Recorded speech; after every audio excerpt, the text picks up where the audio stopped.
waramutse Kinyu adijya umva Kenis Sorongora arashaka kuva muri 155 n'amatiku nje sinywa mu makimbirane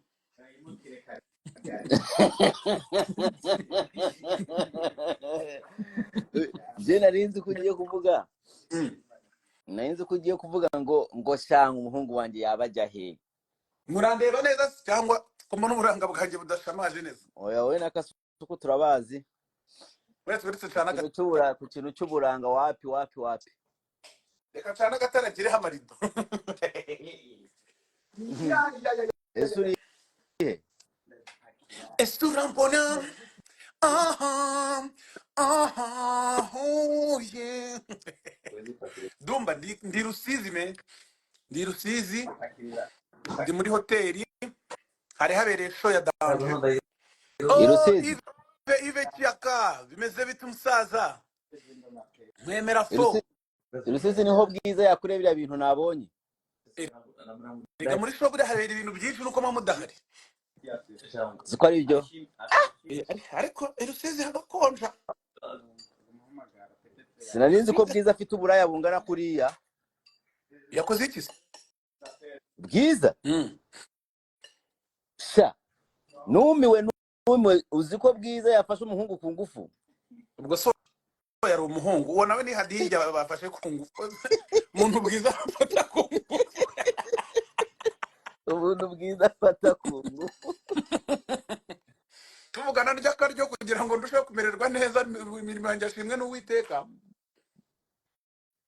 cyokora Bruce kankubwire ino minsi umupfumu wawe asigaye akora wa mupfumu bavuze uramufite pe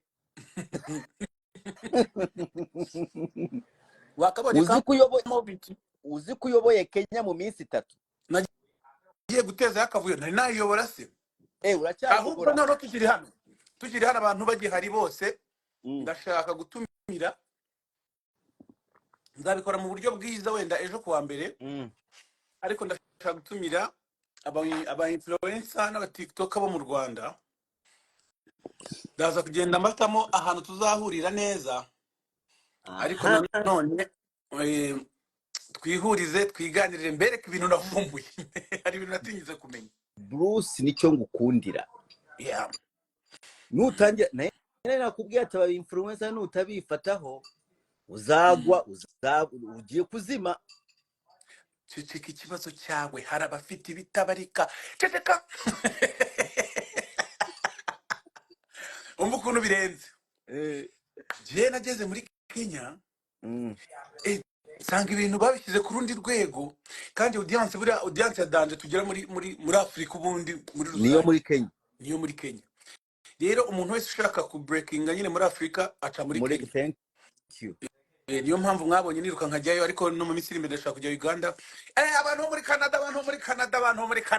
muri Canada mutari gutabiriki Canada turagutegereje none bivuze ikibazo ngira gikomeye buriya Dumba ntinyi indege urumva hari agakobwa nguteguriye Edmonton hari akandi kari Toronto sha karaduzasukera muhungu wanje ubabwire ko abo bakobwa basubiza amaguru yabo gutyo urumva yakuzi erega Katarina yarakwihanganiye yarabirangije Katarina yarabirangije ikintu cyonyine twavugana n'amafaranga Katarina yaravuga ati zana amafaranga icyo ushaka ugikore oya ahubwo yaravuze ati ngwino hano wicara utuze aba bakobwa n'umundi bakurira ibiceri urumva Queen niwe ariko ndabemera Queen ni Katarina Katarina hariho hose niba umbona Dumba ndagusuje ndakunda cyane none se Dumba ufite liste wasabe ndamusuza nawe ndamukunda cyane tangiye kuzana amatiku mu bintu oya ndimo ndasuhuza abantu abagore b'inshuti zanjye abagore b'inshuti zawe nawe tuze wa mugore mwatandukanye hari igikobwa mari nijoro cyamamagaye kintu ushaka kuba warababaye mani ibintu byo kudivorsa narabibonye nta muntu nabyifuriza. Ndi umuntu ubabaye. Warababaye urabiduhisha. Ukajya uza hano ukisetsa ukazunguza ikibuno ukarerembura. Uribuka kera nzunguza ikibuno mu modoka? Warabiretse? Yabaga ari depression. Uravugisha ukuri? Nkambwe ati reka nyene nzunguza ikibuno mu modoka, ahita avuga ati bahite bamusnaye nawe ahita seba. Erega nazunguza ikibuno wowe ugahita useba. Urabeshya? Uraseba avuga ati uyu niwe wabyaranye nawe do. kandi udafite icyo uza kumbwira, udashaka kumbwira ngo mba muri iyo modoka reka kuzunguza ikibuno. Twaratandukanye. Ubu rero ngiye gahunda mfite. Ubwo abimenye ko tutatandukana uko byambera kose, ese nazunguza ikibuno kirazira. Urumva? Niba tutandukana n'umuntu kosti yabyo ari ukuzunguza ikibuno, ubwo nzamwihomaho nta kundi. Tuzabana iteka ryose nta kundi bizagenda. Abanyekanada yo mubanya dutanya gutumbagira uburayi mujye na Bruce Melodie mumenye ko mugomba kugura amatike. Jya kuri link muri bio yanjye uyikirikeho, bijyanye naho uri. Niba uri Toronto ugura itike ya Toronto, niba uri Ottawa ugura itike ya Ottawa, niba uri Montreal ugura ya Montreal. Muri Amerika sinzi ibyanyu, ntabwo ngewe mbabyara bo muri Amerika, muri n'abakene niwe. Oya abanyamerika ntukajye bakinisha, ariko wagiye abana ba Ottawa mugura amatike. Ottawa hari ikintu cyitwa umukobwa w'umunyarwandakazi bro. None se bagiye gutanga visa bareba igitsina? Simbizi. Oya n'abagabo barahari. Ahubwo abafana bose bari muri Ottawa, abari muri Edmonton, abari muri hehe nyibutsa neza. Ega baragiye hari Borosi nanahazi mwana n'ubwa mbere ngiye kwaza nyene nifitiye ubwoba bw'indege. Narura rugendo ni rurerure sana urumva. Banyarwandakazi reka mbabwire Banyarwandakazi, Bruce Melodie yaje muri New York nahangaha ni isaha ebyiri. Arambwira ati Dumba ndaje kukureba, tegura n'iki nditegura, mfata inzu n'iki, nzi ko umuhungu agiye kuza. Njya kubona rankapiza iminsi 2. Inyuma y'icyumweru numva ngo yibagishije. Ariko bro, ubwo sari wowe ninda urumva cyari ngombwa cyane.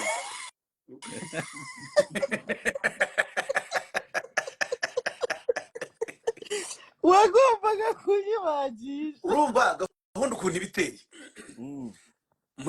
muri mu ngendo za kure.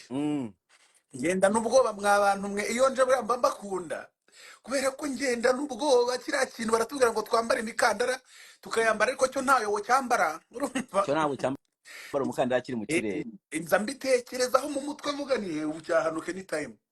Buriyo mubonye nje nko muri Amerika cyangwa nje nko muri Canada cyangwa nje muri Europe, mbakunze bya danje. Rero mugura amatike, imiziki nanjye nayikoze ku bwinshi, nze dutaramane turyaga show tuhatwike. Ndanamenyesha ko album yanjye izasohoka ndi muri Canada. Wewe album ni njye uzayikorera ikintu cyitwa official announcement. Hanyuma twarangiza twita tugaruka muri South Africa. Uzu Murundi witwa Alvin Smith. Ndamuzi.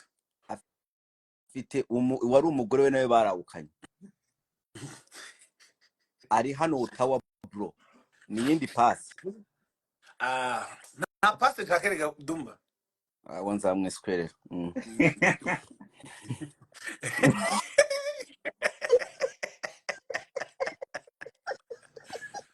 Donese iyo foto imeze bite? Iyo foto irimo irakora ibintu bro. Nje narumiwe me. Iyo foto irimo irakora ibintu. Iri gukora ibintu bya danje. Noneho hari ingoma yindi nabapangiye. Ubona ifite bore ebyiri zo gusohoka, kandi zose zigomba gusohoka. Urumva izasohoka ndi muri Canada nyuma y'agatumite ndi kuri album. Hagati abantu bari muri comment baze kuturabura, hagati y'indirimbo nakoranye na Black Diamond Sama yumu uti n'indirimbo nakoranye na ndebera nk'uyu musazi ngo turashaka inda yacu. Uje utangiye kuburoka abantu se? Oya barashaka inda yabo barayinde. Ariko barambwiye ngo abantu ngo umuntu yibagishije naho nabyo bakunda ngo hitira shira ngo barashaka inda yacu. Erega iyo nda si yawe wenyine. Kiduma yibuze nibwo yamenye neza ibintu akina nabyo. yabaye property y'abanyarwanda bro. reka ndi kurya kugira ngo bidapfa. Naraye nabi. Uzi ko we n'akasuku nta na rimwe mujya muvuga mutari ko murarya. Oya. Ese uri murarya iki? Urumva kubera ko mba naraye nabi mba natumyeho ibintu by'ubwoko bwose, reka nkurabure. Urabona Kati rero iyi kamera noneho bahindukiza nahabonye. Urabona hano iya ni ingurube kandi uzira ingurube yikure mute muri puberi gakunda agaskeba. ni ukuvuga ngo iyo bimwe byanze turya ibindi. Ariko ko Kigali ratafite amafaranga gute se uzi ko usikorera yakwishuriye kubagisha inda uko buri murarya nk'ibyo ngibyo azishura yandi. Arakamo mfite nyuma yana azishyura yandi. None se ko Kigali ikintu cyamuzanye mu muziki Kwishura fagitire ni ukwishyura. Urumva nanjye ikintu cyanzanye mu muziki ni ukuririmba. Indirimbo sinzi isohora urazisohora, video sinzi shootinga, video urazishutinga, promotion nk'ubu ngubu navuye muri Kenya mu gitondo mpita mfatira indege hano Rusizi. Ni ukuvuga ngo nk'ubu ngubu aho nzafatira uburiri nitonze wenda nko kuwa nk'umunsi wo kuwa mbere buri ubundi nzabwica Dumba. cyane nkeneye uburiri. Rero ariko nkeneye uburiri urumva sinshaka kuvuga ibishego kuri nuza yawe, komeza uvuga. nari byo byanumvikanye ariko uba ngiye kuvumbura urwita utinya. oya buriya rero buriya iki bagiye kuvuga ibiki wowe n'agasuku z'abantu bumva mo bitari ibintu bya danda yisika niko akiti karakora Dumba na tatuwaje zitagaragara. ariko tatuwaje ko ufite ibya tatuwaje nk'ibya Buriyani. uri hafi nawe kugira ahubwo ko sinda ko mwazibagishije mwese. Nabonye tatuwaje ya Buriyani y'intare ayifite he yamwenyuye. Urabona intare iseka. intare yasetse.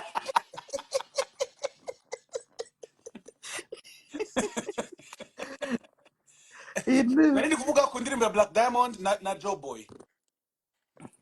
Iriya ni ngo kandi warangiye gukora video ya Joe Boy ngo warashutinze zose zirashutinze. Ubundi mfite nk'ama video nkane abitse, ariko hagati y'izo ngize ebyiri niho nshaka gusohoramo imwe byibura mbere ya album. Abantu rero baza kutwereka muri comment batubwire bati watahanze nini gusa icyo zose mwazibyina, ikindi zose zirakunditse. Bruce ubwira abanyarwanda ko mutajya munyishura muri abakene baguma bavuga ngo iyo mvuze ibintu ukoze ngo uba wanyishuye. Ariko rero niyo nta kwishyura nagushakira ababosi bakaguha akazi. Urumva ko gukora ibindi bintu. Rero boss wawe muri Canada nawe ni umukene ntabwo anyishura neza. Akwishyura nabi? Anyishura nabi. Ariko arakwishyura. Semane kunyishura amafaranga nkorera amasaha 5. Ndavuga ati numva bwa mbere tuvuganye wiyogoshesheje. Nahise menya ko naguhuje n'umuntu muzima. Ubundi uruhara rwawe ruba rufiteho utuntu ku ruhande aha. Urabona ariko ikintu cyitwa fresheri aha nibyana niho bijya bivugira tuyunguye niwe wacu. Dumba buriya nk'iyo ugiye kwihanagura, urabona hari igihe umuntu akora nk'akazi gatandukanye ntimunyumve nabi akabira icyokere cyinshi. Iyo ugiye kwihanagura wihera hano inyuma ugira gutya. Oya twambara ibintu nambara ibintu mu mutwe bikamura cyangwa ukoresha essuie-glace cyangwa imikoropesho.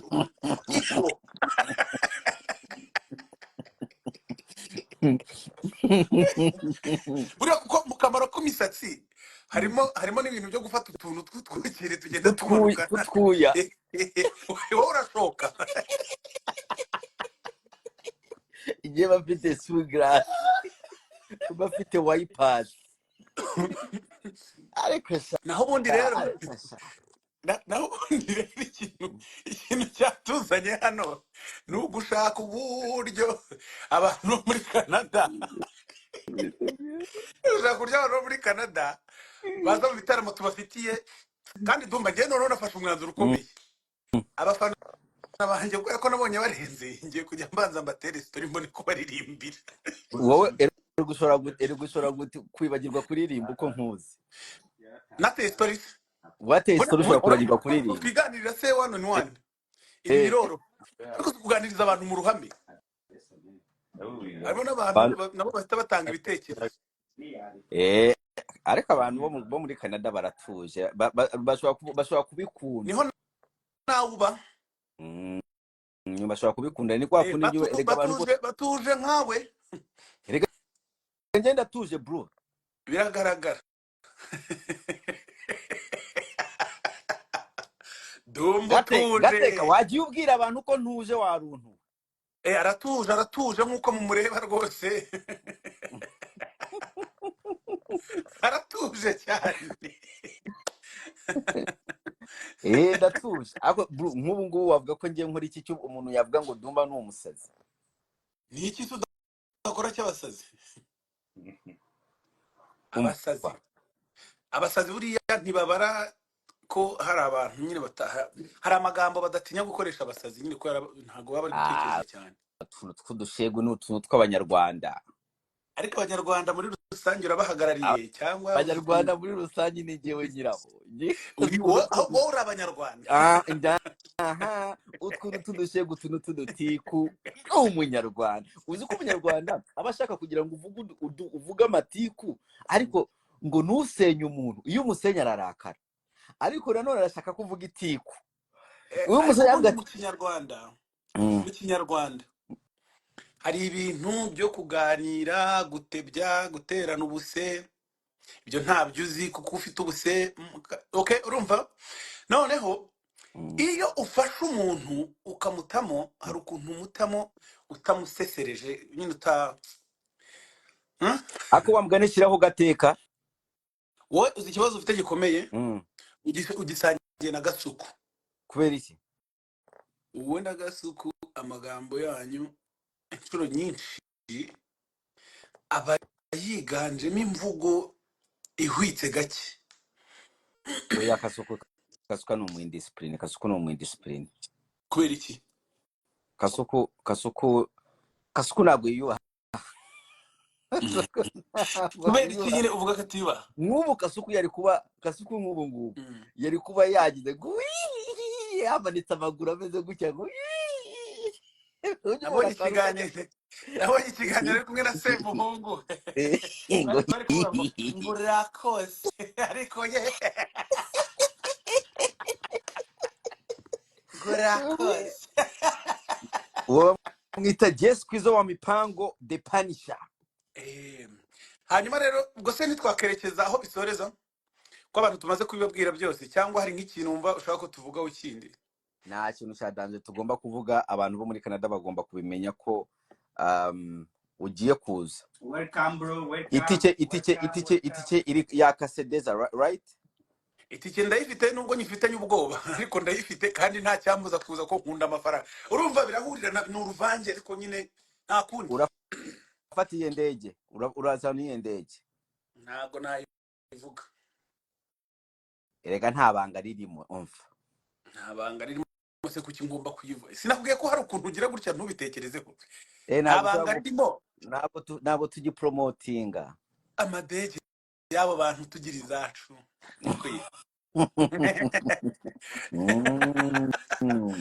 Nenda kuvuga ko Rwanda itazageza Brussels. Bruce Mero. Ndashaka kuva ejo nahoze nganira n'abantu barambwira ngo wowe n'uwundi mugabo nanone uri aho ngaho i Kigali ngo mwananiwe ikintu cyitwa Shoutout. Ni muzi gutanga Shoutout. Shoutout ninde ntayihaye? Ndashaka Bruce Melodie umpere kizi Shoutout hano kuri iyi live kubera ndimo ndamubona ubu niyategereje. Wamubatije izina none ryaramufashe mu bintu by'imikino. Birakinyo mumpere Shoutout umubwira ati muhungu wanje. shout out kuri Keys ya produces amahiti menshi menshi byatari. Indirimbo yanjye twafunga macho yaje kuba when she's around yakozwe na Keys. Byibuka tumupfupunyura nta muntu umuzi. Ndamubonda mwibuka andeba gatitira ariko ubasigaye ndeba bakambwira ngo bite Dumba asigaye nyita ngo Dumba ariko Keys no wadanje yaje mu muziki azi ikintu aje kuhaka kandi ibyo ngibyo bigirwa n'abantu bake. Iyo umuntu rero bifite abagomba gutera imbere nta cyabibuza nyine kuba buriya nyine agomba kubangama. noneho mera uwundi muntu witwa Junior Rumaga Shoutout kuri Junior Rumaga yandika indirimbo nyinshi guhera muri Rumaga twatangiye gukorana ryari guhera muri Katapira nayikoranye na Rumaga na Kenny Keshat. Uramuzi? Oya uramuti afite amaso nk'agiye kuvamo. Kenny Keshat no umuntu w'ibogari man. Bogari bavuze ko erega twese abogari ngo tuba dufite amaso manini. Oya w'amaso yawe se kumamo nenda kumera nk'intoryi. Urumva Kenny Keshat nawe muhashara uti ya danje ndamwemera sana. Bwira nundi ubundi muntu ushaka kumera Shoutout Rusine Patrick reka n'igicucu Rusine mureke urumva ubundi muntu ushaka kumera ariko banza umutera imiki Rusine nawe mwe Shoutout asigaye ansetsa abantu babaye iki muri iyi minsi me nk'ubu uzanyishaza mu bintu ubaye Rusine si umukomedi ariko ntago ari uwo gutuma ako kantu mvuze Rusine niko yari kuvuga nawe uko muzi nuko basi mwe Shoutout menye ko sinagerira ejo bundi nabonye akavideo ke yarize mani kigori basa kantu kadanje bakanu yarengeje ararira amaze kurira itavuga ngo ngo rusika komediye twarira ngukunda mama umuntu inshuti yanjye ngo mama wanjye umukunda amaze kurira ibyo birangiye atera ivi nanone arongera agira ate ararira kurira ararira gutya afashe idarapo anyuza amararira ni ukuvuga ngo Rusine kumubabaza ni bibi cyane kubera ko amarangamutima ye ari hafi ariko no umukomediye wa danje nabonye ku buryo nawe na Clapton yikishaho ako Clapton ngo afite ahantu acururiza umukero wazajya ugasapotinga abana baba ubugiye kuvuga ngo turamamaje reba umutima mubi wawe mva mutsaziwe baba batetse ngo baba batetse Clapton ngo Bruce uramwumvisha oya na Austin na Clapton rwose mugende mu ry'imiceri yabo mu basupporting muteze imbere business zabo nanye kwa Austin njya no daringa ibintu iyo ndi muri studio bitihise ngomba gutaha ngiye kuri live hari umutipe akantu ngiye mvuye kumva umuntu avuga ngo Austin ni umuntu wa mbere ngo boroka abantu ngo kumwe ngo iyo wivugishije ngo akantu gatoya gake ngo kuri page ahita kuboroka ako kanya ngo ariko ngo abantu bamumenyeye umuti ngo icyo bakora ngo bagenda ngo muntu uzaye ngo ngo kuri restaurant ngo bakarya ibiryo by'ubuntu ngo bakagenda batishuye ngo ahita kuburokora Rusine yanditse ngamarere mugabo atemba ajya mu nda kandi yanjye kandi ndaye yaruzuye shanga Rusine tukwemera turi benshi uzi ko Big Energy mbabonye muri comment babandi baje inyagatare na Rusine nakomeza kurira bizamusaba kubagisha inda mbonye Big Energy muri bari inyagatare na hano bahaje si muranda sise wapfa Big Energy yahageze abapfa nahageze wapfa Big Energy yahageze abapfa nahageze ako reba hano kigori baragutamo ejo urasanga ikiganiro ejo ako urasanga baba basetsa nabo baba basetsa gusa mbagize baragutamo ubu mbagize iki ubu mbagize iki kapiteni ngira ngo wamubonye umuhungu wawe kapiteni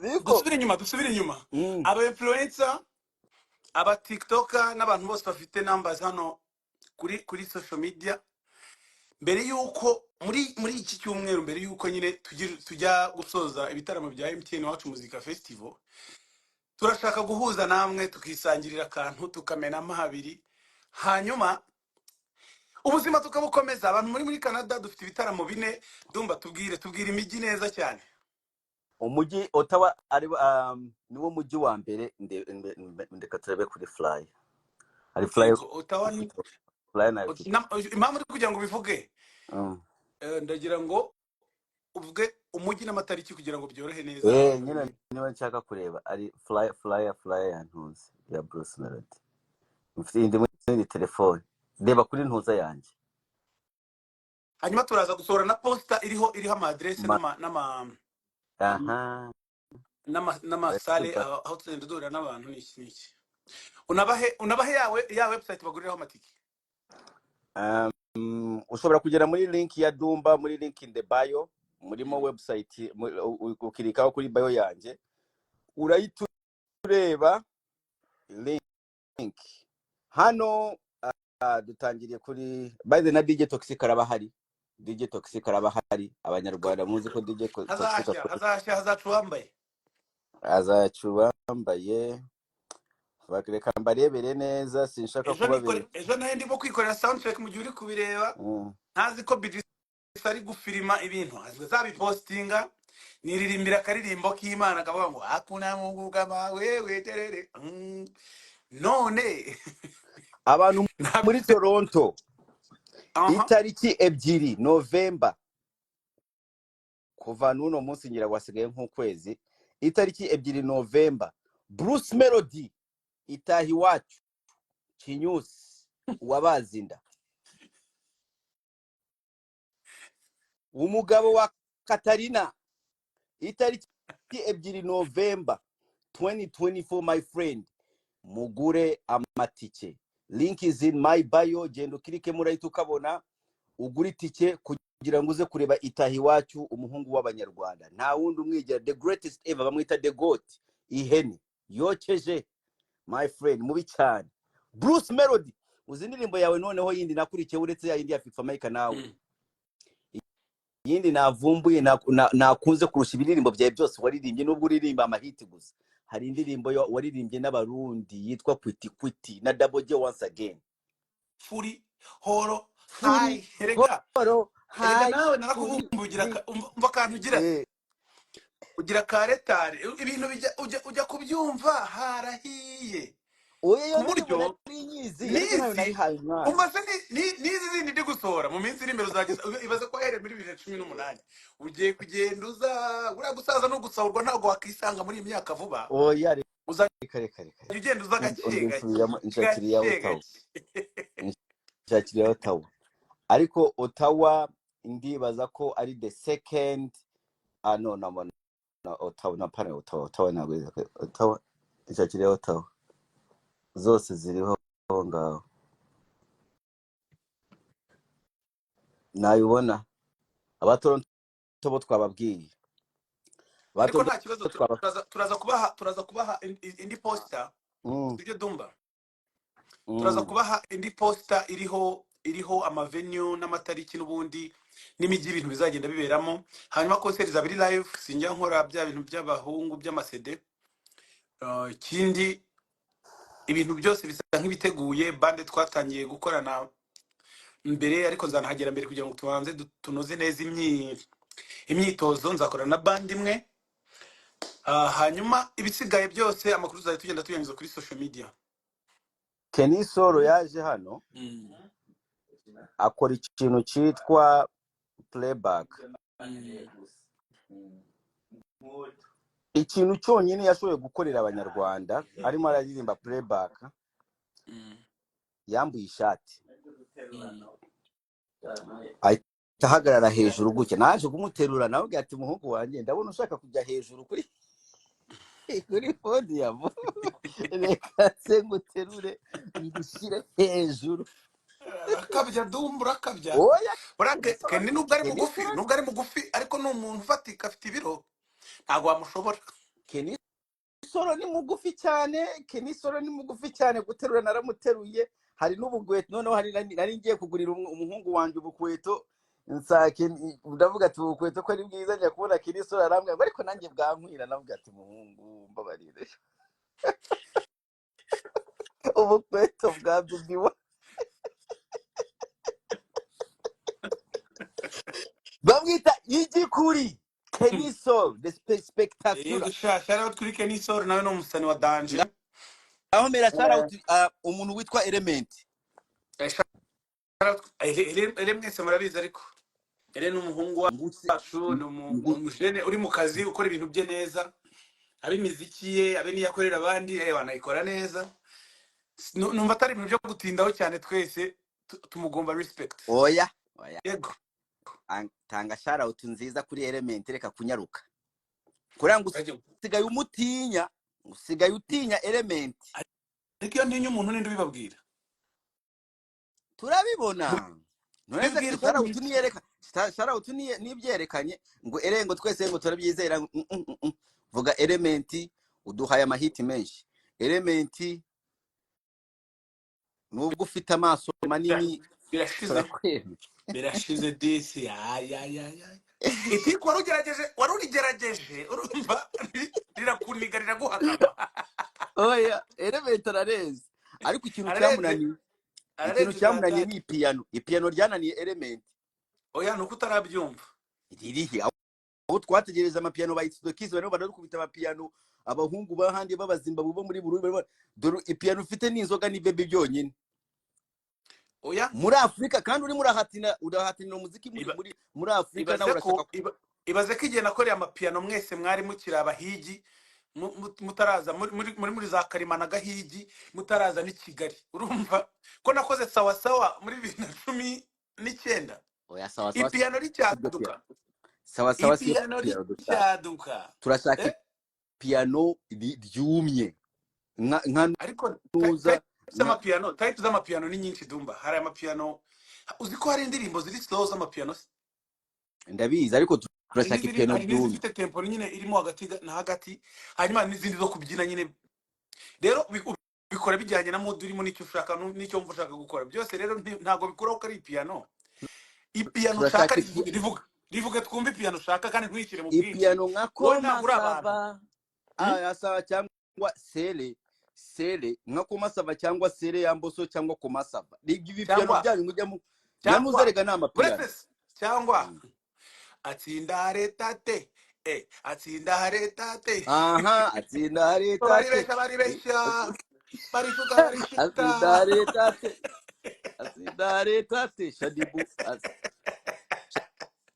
ndabyumva ndikuvuga ariko aba producer bacu buri bararenze uzi ko ngiye nakoranye n'aba producer benshi muri iyi minsi benshi cyane kuri no album nyine ariko n'indirimbo mba nkunda cyane ziba nakoranye n'aba producer bacu b'abanyarwanda kubera ko bo understandinga feelings umuntu ashyira mu ndirimbo rero Element akeneye gukora ipiyano ryumye ariko ibyo byiswa aguma agenda akanura ibyisa ahantu hose sinzi ibintu abarimo wowe uri umujaji w'aba producer uri umujaji w'abahanzi uri umujaji w'abainfluencer wigize nzi koga woza ibintu byose mba mbizi erega ngenda kubivuga uzarebe niba hari ikintu mvuga abanyarwanda bavuga ngo cyakaba cyo kora Dumba ibyo avuga nibyo buri cyo mvuza iyo bize mu muziki buri art nta mistake igira iyo bibaye umuziki hari n'igihe ukora ibintu wibeshye dusubiza inyuma Afrika yose irimo irakubita amapiyano n'ibidije byanyu bya Brian birirwa bikina amapiyano y'ahandi nitujya kumva amapiyano ya ukajya gusanga ubukobwa bwose bwo burabyina bya piyano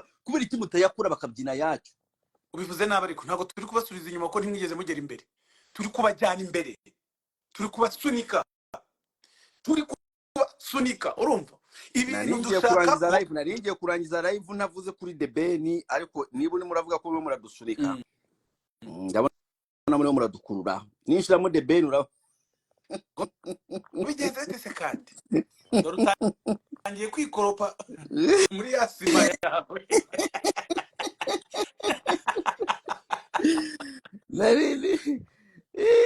ariko reka simbivugire kuri live yawe, nzabivugira ku live kanje ko ya The Ben. Oya ndarakaye. Uzagatumbagire ubivuge. Ejo nabonye postinga. Ntabwo uzongera kumvugaho ngo bituma utavuga abandi bana, ugira umunwa wo kuvuga usanga he ku buryo ari bwo postinga gusa. Oya ino minsi insigaye mbavuga cyane we na The Ben, ugasanga abandi bana bose barazimye. Nk'ubu hari umuntu akizi ko ari yera wese abaho, ariko cyumwitariyera byose nta muntu w'umusaza azizi Sariyera basi Waze yarazimye, Juno yarazimye. Waze ntabwo yazimye, ahubwo buri umusani agira n'umwanya nyine wo gusubira muri studio akivumburamo ikindi kintu. Mu minsi ishize se nanjye sinari narapowe, nari nabaye mbihoreye nanjye ndi kumira kutuzi ngo nsubire mu buzima busanzwe. we hari akantu ubundi The Ben yagukoze kahise kaguhabura. Yaraje amaze imyaka nk'icumi adakora indirimbo, ahita akora indirimbo imwe, twese turamwirukira tuvuga ati iki ni cy'abantu bose baravuga. Noneho ugira umujinya uravuga ati uno mukarita sinibaza nyuma y'imyaka 10 agahita kubita hiti kubera iki ngewe nkora buri munsi, rega wajya gusohora indirimbo buri munsi. Nkora indirimbo buri munsi, reka nanjye niturize. Uhita utuza uzi ko tuzagukunda, ukora amati kukasuka karagara live. Ntabwo neza wabibonye nabi. Nge rero nari nzi ko buriya iyo umuntu akuze areba neza. Buriya uzi ko ese Dumba wari uzi ko umuntu ahembwa uko akora? Wari ubizi? Ibwo rero ndumva nk'umuntu w'imfubyi yumviye mu rusaku. Oya Bruce, reka kucya mu ijambo. Ubisubije inyuma ntabwo wabyumvise. Kucya mu ijambo. Utumbagira uburayivu hepfo no hejuru, utumbagira uburayivu. Ubu waranje kubimenya ko ugomba kongera gukora. Umva nkubwira ikintu cya danje. Bruce yibutse ko agomba kongera gukora. Ni wowe uduteza na The Ben. Ni wowe uduteza The Ben, ubwo uvuga ugira hari ukavuga The Ben, ukavuga The Ben nandirimba afite. Ubwo umuvuga avuga Bruce. Nk'ubu nari kwivugira ibintu. Ngira kuvuga izina The Ben azimire kimwe. Nk'ubu nari kwivugira ibintu byanjye, umva ibintu uri kuvuga. Ushaka ariko The Ben nukuzongera kumuvuga. Ni wowe udufuzeho The Ben. Urumva kuba hafi. Urumva Dumba. Ngewe social media zanjye nta muntu tujya inama y'ukuntu nzikoresha, niyo mpamvu zikura. Nzikoresha uko mbyutse mbitekereza, nta mabwiriza n'amategeko y'umuntu mbanza gufata. Nk'ishanga washize muri video. Baby ntabwo yabikenewe. Ninde warihimbye mbega? Ngira ngo n'ubundi ngo cyane niko Kigali yakubwiye ati shyiramo ishanga. Ese ubundi nizo doda amashwanga rero. Nuko yandoda kuyaboha. Ya ni ibintu wahaye The Ben atarakeneye. Ko bambwiye ngo zira bonus koko ngo niza bapfumu me. Njye ariko ndashaka umupfumu wawe. Ndimo ndashaka umupfumu wawe umwe bambwiye, ndamushaka Rumaga, ariko Rumaga bya ntabwo mu miryango y'abapfumura. Ashobora kuba yabamenya. Umukere ashobora kuba yakurangira. Ahubwo baranambwe ubu ngeze mu gihe cyo naje kubwira ibintu bagiye bandabura. Barandabuye ngo buriya ngo Eric Senderi gafite ikintu apfana ngo na Eric Semuhungu. Simbizi. Rumaga biriya bintu avuga bigomba kuba birimo abapfumu. Ariko se Rumaga ushaka iki? Rumaga nari nkuyobeje uramugarura. Ntabwo ngiye Rumaga ngomba kuba Rumaga ntabwo ashobora kugusubiza neza ngo urambwira ngo urashobora ngo Rumaga ngo bite ngo makuru yawe ngo urabona mwivana n'imvano ngo y'amakuru ngo buriya makuru ngo babika akahita avuga nk'ibintu by'ibyo mukavuga ati Rumaga uri umupfumu bro. Rumaga acimigani ya danje kandi nyine ni muto. Rumaga ni muto, buriya Rumaga ni umujene mane n'umwana. Rumaga ashobora kuba afite nk'imyaka 28 nibura, wenda nka 5 gutyo 6. Niyo mpamvu ibintu byose ni ukubikunda. Yewe umujene arajya mu Kinyarwanda aragicukumbura ku buryo mu kiganira ukanga kumva kandi wumva ukizi. I know. Rero abantu bose tujye twemerera ibintu bahisemo gukora. Hari abantu baba bashoboye ibintu kabisa. Magara bishoboye. Ninza se ninza bazanira iki?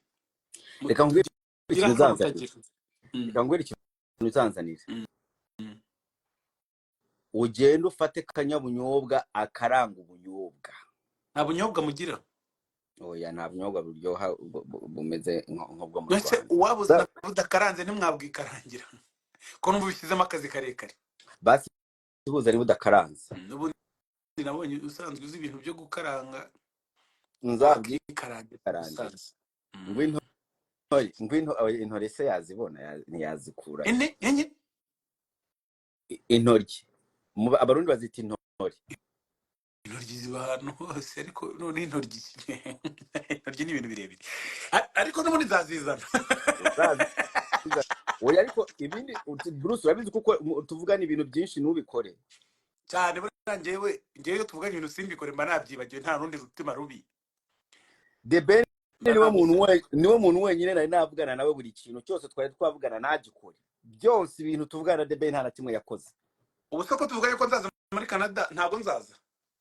Uzaza ibyo ndabizi ko uzaza, ariko rekera kuzajya uvuga The Ben azime. Ariko se nkuko kuva bwacya nari nicecekeye. Oya, reka njye ukomeza kuvuga The Ben azime bigarura n'ibiririmbo bye bizime. Nta matiku, umva, nta matiku ndimo magingo yandi kwivugira iby'igitaramo. Dore nk'ubu hano i Rusizi tware tugize igitaramo cya Danje Dumba. The Ben botakore music murungi no rekira kubera ukora music biye byekisirusiru wedegwe. The Ben wedegwe mbera nkugambe birimba byo ndakumanura. Nukomeza kuvuga ikigande ndakumanura. Ikigande ntago tucyumva hano, urumva turi Abanyarwanda. Mama yanjye yambwiye ko yambyaye ku Mugande ndeka. Buriya papa no Mugande. Mama niko yambwiye. Buriya ntabwo yakubeshye. Nese gusetse. Ariko abagore nabo bafite ibibazo. Ukabyara umwana. Nese mama we nawe mwise gutyo koko. Mama wanjye niko yambwiye ati papa wawe ni Umugande muhungu wanjye. Ndakumenyesha ko mama w'umwana aba ari uzi papa w'umwana gusa. Akuze ikintu ngukundiye wirinze Amatiku, uziko mushize ku Matiku ya The Ben uranga. Usenda bivuga iki birimo, nta kintu kirimo. Nubwa mbere wumvise inama zanjye ntiwongere kubivugaho, rekeraho. Nta kintu ufite cyo kuvuga.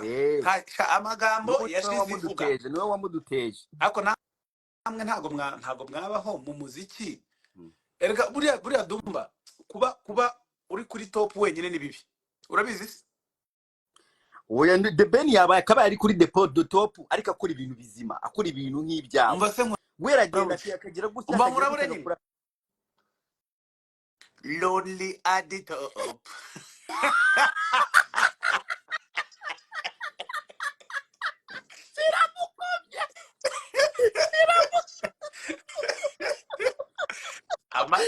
Amatiku Dumba. Go lonely at the top, lonely. Money on my mind. Ngwabarezi batantikura. Nawe ikigori. Urumva? Nari kubwira yuko nyine ibintu biba bimeze neza. Hano twakoze igitaramo, urumva tunabivaho twikomereza hano Rusizi twakoze igitaramo, umukongo mana aramanuka. None biza kuba ngombwa ko muri performance ngiramo akantu k'igiki kigiswahili. Kandi urashona contronas. Nabakari bishije aba wihangana wakintu. Ikintu cya mbere nzi, abantu bose dukorana umuziki muri industry bifuza kuba aribo bayobora game, kandi birakwiye biranashoboka kuba ari we wese. Icya mbere ni ugukora sana, naho ubundi icya kabiri ni ibiceri. Iyo ubikora bikagira icyo biguha, buriya kuba uwa mbere n'uwa Danje ni byiza, wabikunda wanabyishimira. Ariko icya Danje kangira inama abandi baririmbi Keniso, kangira inama Chris Easy. vuga ngo abaririmbyi abaririmbi abaririmbyi wowe kuvuzemo ibintu kangira inama abandi by'irindwi. baririmbyi Kenny Solo, Chris Easy, Kevin Kade, Ariela Weizi, Juno Kizigenza, Aline Sano, aba bantu nibo bakeneye inama.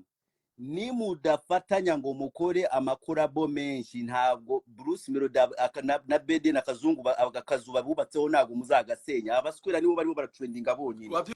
Mukorana amakorabo nibwo muzaba. Byabigambo bya bitameshe. Ubusuri gutanga inama utukana ukumva yakumva. Oya ngomba kukubwira kinyusi murimo abana mwarabazimije. Abana mwarabazimije. Wowe na Debeni ugira gutya ni gutya hari competition yanyu iratuzimije. Mu ndirimbo za Danje zaso. Kama nawe mukora amakorabo batatu. Barabikora ahubwo wowe ushobora kutabibona. Usko mu ndirimbo zasohotse ejo nko mu ndirimbo za Danje dufite nona. Harimo indirimbo yitwa Puta. Ni nande? Ni korabo ni ya ntuda ni ya Buda. Nande? Na Juno ko nashaka kumuvuga Juno. Uranyangira umuhungu ngo umukire. Kwafite impano utayicecekesha. Urarero kwanga umusani umva nkubwire. Niba haba ikintu cya mbere kigoye. Ni ukwanga umusani uramwanga. Ukumva umukozi wamucanye muri radio wamwanga ukumva umwana wari kuririmba ngo kugenda pana urumva umuhanzi nta hantu wamucikira niyo mpamvu nakugira inama yo gukunda Juno n'umutima wawe wose. Chris Easy ngo afite beef na Element, afite beef na Kiss, ubwo yarangiye. Ibyo si wabikuye ibyo ngibyo bye erega makuru mba nyicaranye niyo mpamvu dore ntuhaheruka nawe waracomotse ntiwagaruka buriya nabyemeraga ibintu wavugaga iyo wabaga wibereye hano. Ariko nk'ubu ngubu iyo umuntu abwiye umuntu akantu nundi akaza akabwira undi nawe bikakugeraho uwa kane. Ayo ntago mbanyizeye. Reka simbivuge reka singe nurundi akaza ndahita mbivuga ndahita mva hano gene nkore blog yose. Ibi bya Chris Easy ko agiye kuzima afite beef na Kiz, afite beef na Element. Kandi nibo bazi kumukorera umuziki. Oya ntago one. Ubu se Kiz na Ele bakora umuziki 100% wo mu Rwanda. Hari n'abandi ba producer barahari kandi barakora. Noneho ntago umuntu ufata we formule ufite mu mutwe. We formule wa create mu mutwe wawe. Sibyo? Ntago usibye ko nibyo bya beef ntabyemera ariko nanone ntago umuhanzi agirwa no producer umwe. Izina ko indirimbo atari izina kuri indirimbo atari kumwe na Element ndamu amafaranga ihiting. Easy Kiriku ndabonye sha mugende mu following Kiriku umurundi wa Kiriku niwo munyabwenge bafite i Burundi wenyine niwo uvugira uziko buri Double adashobora kuvuga Kiriku atavuze ni nkukuntu nyine reka ntago abasani bose bamenya kuvuga naso abahanzi bose ntago bafite talent nyine yo kujya imbere y'abantu ngo bavuge ibitekerezo byabo. Bajya bahamagara Double bakambwira ngo turashaka ko tukugera mu Bubiligi ngo turashaka ko udukore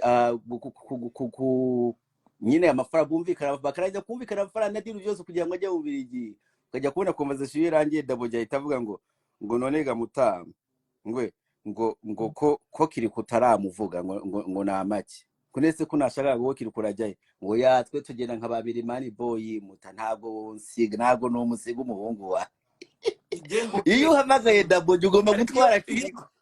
Iyo abahanzi bari gutera imbere bakorana nabira wavugaga hari ikintu kinini bigabanya. Ntabwo ushobora kubyumva ariko bigabanya ikintu iyo muri kugendana uri muhanzi maze kugira experience yakikorana yakigendana ariko inshuro nyinshi umuhanzi abakeneye bagenzi be kugira ngo ibintu byorohe akazi korohe nyine aboneka ibintu ari gukora atari wenyine bibamo. Murimo murazimya bakeneye gukora hamwe niba bacyaho nibarangiza kugeraho bashaka babacyaho buri umwe atangiye gukora ariko ubu ngubu aba bahungu nibadakora amakorabo barazaguma aho barayakora. Ubu se Kevin Kade ntiyakora indirimbo na Chris Easy ya Danje bakora izi imisoro buretse nkubwire usibye ko nawe uri kwikora mu mutwe ariko udatekereza neza Kenny Solo yakoranye indirimbo na wa muhungu muri music.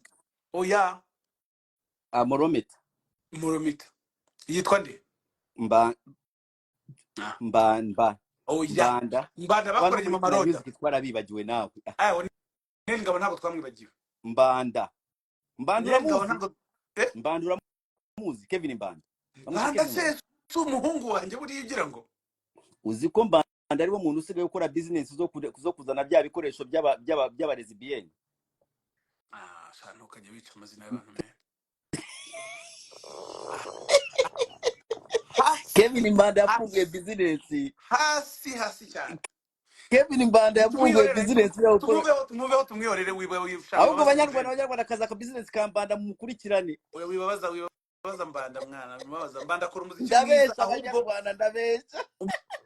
umva abantu badanje ngiye mbona abantu badanje dukwiye gusapotinga. Umuntu witwa Mbanda, umuntu witwa Pasi Kizito, Neringabo twavugaga Neringabo. Neringabo. Neringabo Murometa na Kenisoro Murometa yari umva n'undi cyo wanyuma na Shafi. Shafi baramutereranye kandi abayashizemo akagufu nyine ukabibona. Usiko ka Chris Easy kananiwe gupostinga Shafi asohoye indirimbo kandi barakoranye nuza bana. Niba ari bana aya balance. Ibyo rero ibyo ngibyo buriya ibyo bintu murabyitiranye. Hari umubano, hari ubushuti, hari na business. Niba barakoranye bana se hari nka business. Oya nawe ntabwo nta muntu force undi umva dumba ngiye mu ikintu nemera. Nta muntu force undi kubana n'undi. Oya kinyuso urabizi ko nawe ari kumeze ibyo bintu urabishyigikira cyane. Guhemukura bwushigikira urumva. Guhemuka ni gute mbega? Nicyo de Ben akurusha ntabwo ajya hemuka nubwo abesha cyane. Nyine njye memuka gute? Njye memuka gute? Amafaranga mwambwiye kuzampa amafaranga mwambwiye kuzampa ni wampemukiye mwarayampaye.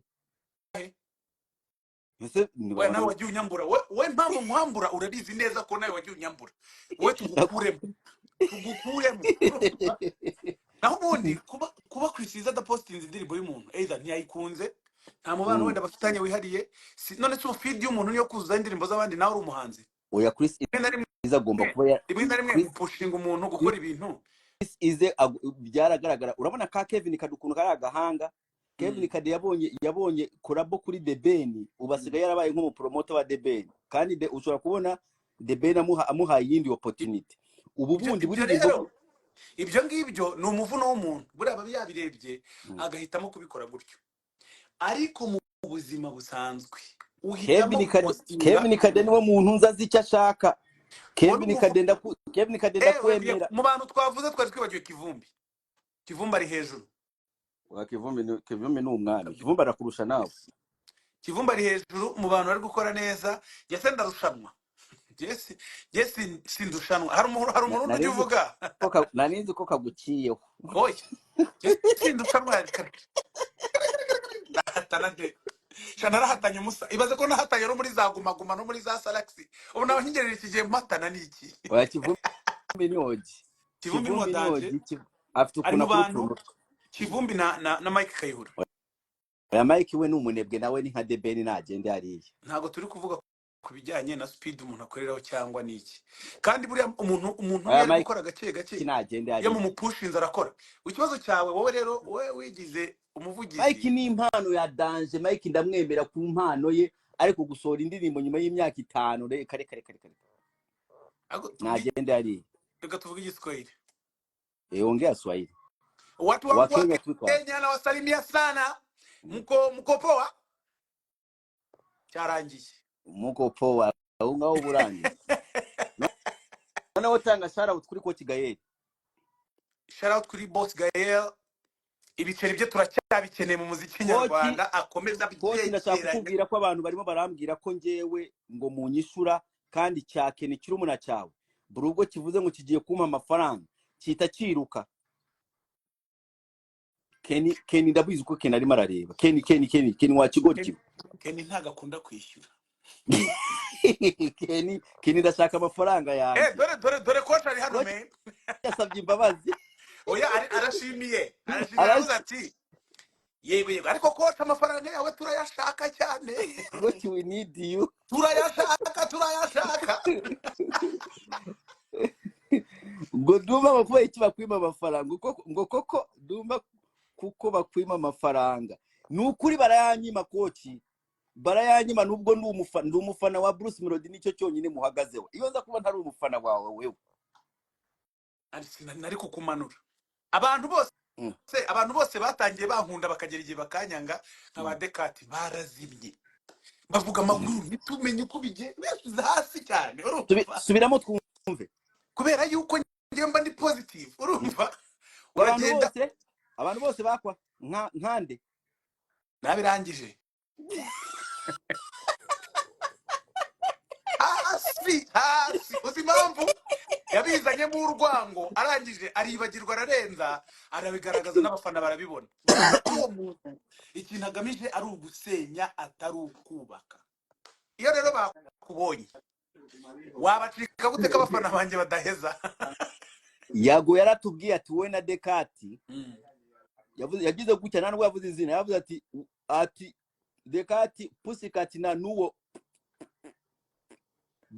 barakorana barabesha ngo murakorana murakorana mureke kubesha isi murakorana wowe nawe uri muravuga ngo none se niyo twakorana se ikibazo ubwo cyaba ari ikihe hagati aho? mureke kubesha isi murakorana niyo twayibeshya se ubwo ikibazo cyaba ari iki? nyine mwigize abantu ngo baba biferi ngo murabifingana. Ikibazo rero kikabikiye muri ibyo hagati aho hakabikiye ikibazo. Ikibazo nyine nuko nyine musenye isi. Turayisenya gute se twarayubatse? Si two twayisanze imeze uko. Babareba nkabibwira.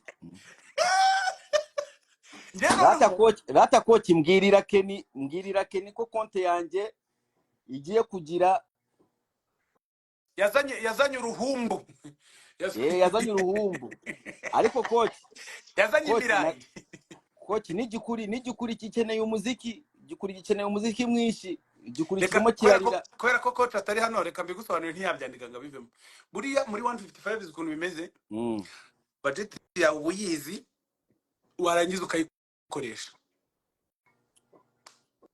Igikuri murimo murakibonera, igikuri murimo murakibonera. Nta muntu ukorera undi hari. Ni ukuvuga ngo ushobora no gufata amafaranga yose baguhaye wenda ya budget yawe y'umwaka ukayakoramo indirimbo imwe ugahita ubireka, cyangwa se ugahita gukora album.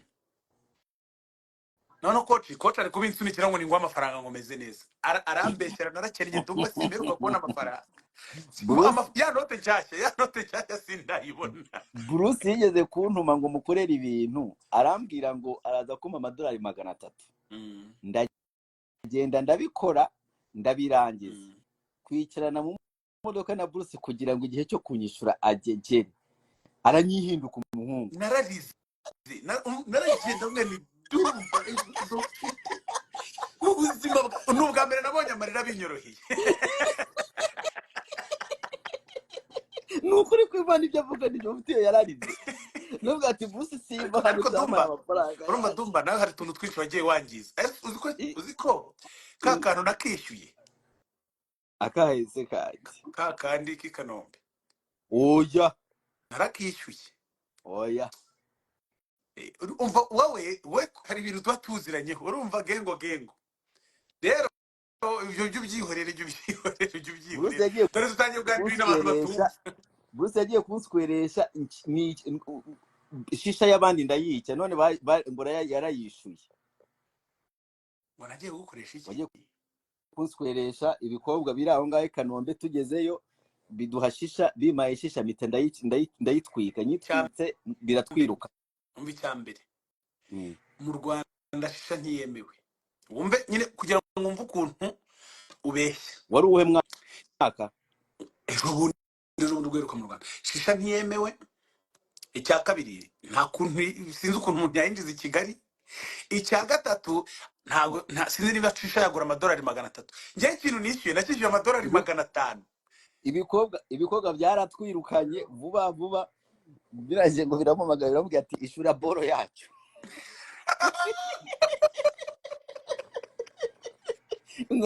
None arahanga ngo kakanu ngo ziko nakishuye.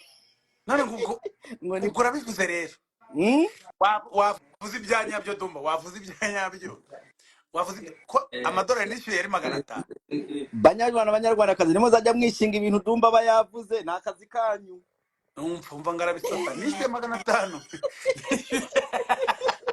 Banyarwandakazi mukishinga ibintu Dumba avuga birabareba. Umva mubwira ikintu cya danje. Ninza muri Canada nkasanga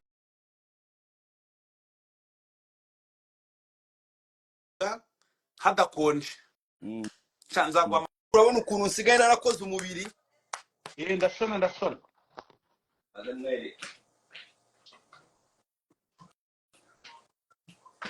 Kinyu, yes urareba ibi ubundi ngomba gukora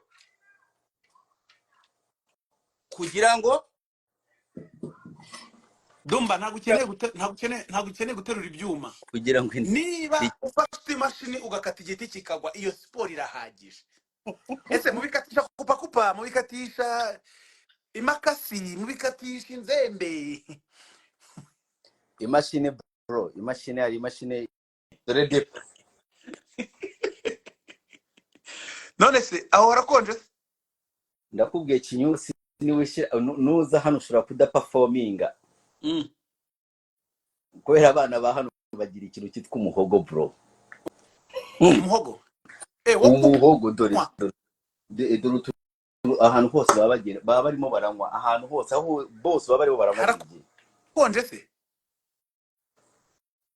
uzaba uri hano hakonje ariko ntugire ikibazo like tuzakugurira nuza ama winter jacket ni ibintu bisanzwe like you okay. Njyewe nubwo nkunda ka primus ntago nkunda ko kanywa mu bukonje. ubu tuzakora concert tureba n'amaso ku yandi nzaba ndeba gutya rwose cyokora niba mu mwasinze nta kundi nanjye nzagerageza nemo dukeya. Ega Kenny yarasinze byihorere ikibazo cyawe uvuga abantu nabi no mvuga abantu ibyo mvuga ngewe nasigiye ko ntashobora kubona ikintu nkonyekeke kireka ni mu ndoga wantwaye ku mupfumu inzoga nyinshi ibyo bintu byose ubishyira mu mubiri ntabwo ari byo. Ni inshuti mbana inshuti dukorana nazo batipe baranywa n'abarundi bro. Abarundi banywa ikintu cyitwa ikiyeri. Nibyo abarundi baraturusha. Ntabwo ngomba babona barimo baravuga manige barambwiye ngo buriya ngo abarundi nta magambo numvise nimunyumve nabi ngo buriya ngo abarundi ngo akazi kose ngo baragerageza ngo baraho. Ubundi abarundi ikintu cyabananiye abakobwa bananiwe kunyara. Ntabwo ari ibyo navuga gurebye ntabwo navuze abarundi kazi navuze abarundi abarundi nari nyarukiye kubigeme ahubwo abigeme baturabura hano muri comment ngo abagabo ngo baragerageza. Bruce umujyana wenda mutwaye mu ishyamba mu ready to go to work bro. Ewo n'umurundi na ubwo aragerageza